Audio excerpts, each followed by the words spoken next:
Seterusnya dari Bumi di Bawah Bayu, Kuskop bantu Sabah tangani masalah kemiskinan. Paparan itu antara yang akan diperincikan Anisia Daulah. Silakan Ann.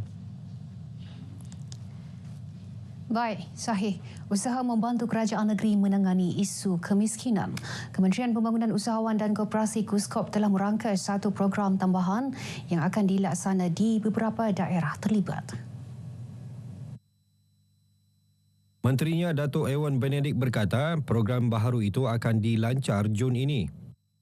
Kita sedang muktamadkan, kita sedang teliti dan perincikan program baharu ini di mana ianya akan menggerakkan keseluruhan agensi-agensi dan organisasi-organisasi di bawah tanggungjawab saya.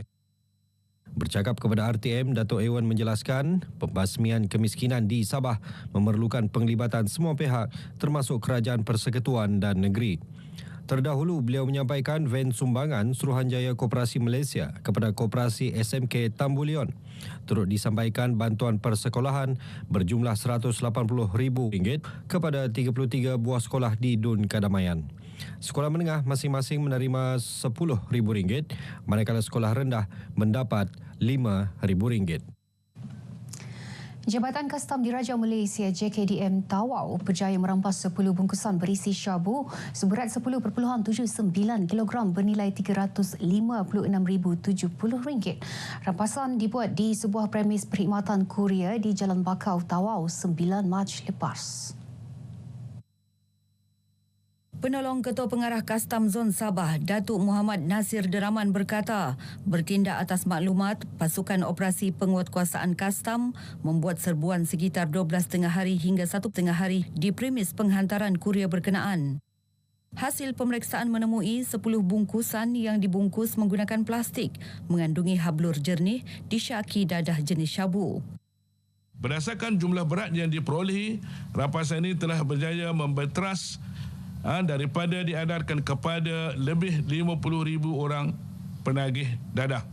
Dan dalam kes ini, pengurus syarikat ejen penghantaran tersebut telah dipanggil untuk siasatan.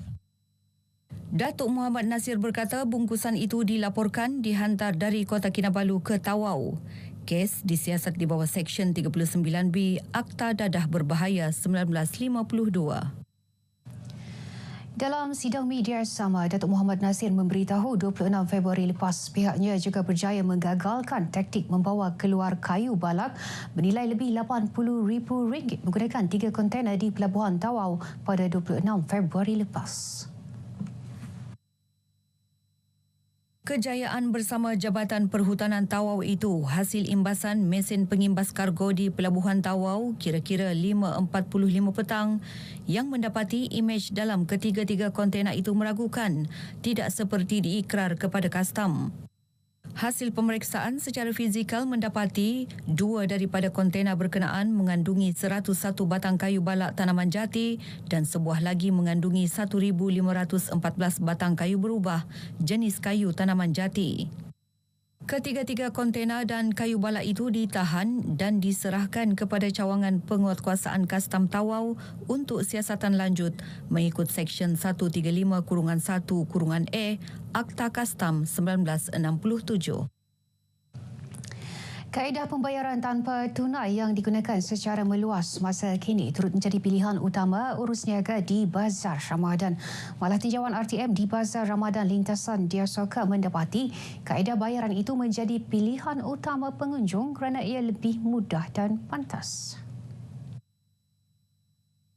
Selain laju, penggunaan e-dompet ternyata lebih selesa dengan hanya mengimbas kod QR, urusan pembayaran selesai dengan cepat. Senanglah sebab kadang-kadang peniaga tiada duit kecil mau pulang, so kami terpaksa tunggu lama, so dengan QR kita boleh bayar dengan cepat dan balik dengan cepat lah, tidak perlu beratur lama lah. Actually lagi senang lah pakai QR sebab tidak perlu bawa cash banyak-banyak pun, just tap and then bayar, melancarkan segala urusan. Kadang-kadang kita pun tidak sempat mau keluarkan duit seringgit, especially di bazar ni mana boleh bawa duit besar, bukan tidak boleh bawa lah, tapi lagi bagus kalau duit kecil, and for us to transfer to QR sangat-sangat baguslah, sangat menyenangkan kehidupan. Selain memudahkan pengguna, kaedah pembayaran tanpa tunai ini turut disambut baik para peniaga. Memudahkan kami peniaga untuk tidak memberi baki lah gitu.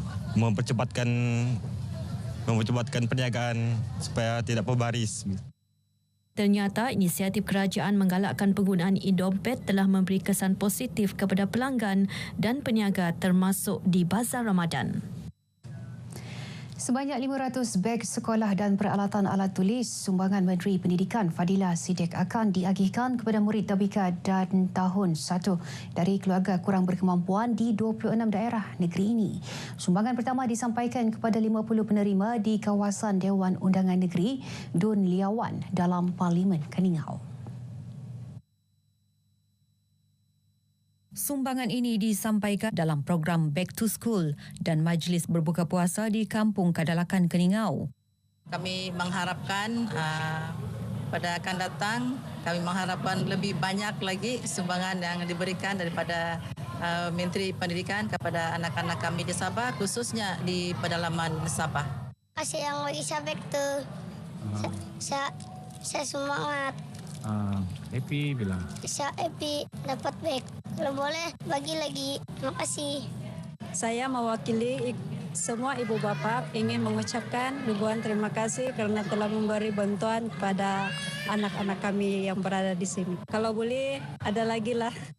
Terdahulu dalam majlis sama, Surau An-Nur Kampung Kadalakan turut menerima bantuan 50 kerusi dan 6 buah meja yang disumbangkan Majlis Pemimpinan Negeri MPN Sabah.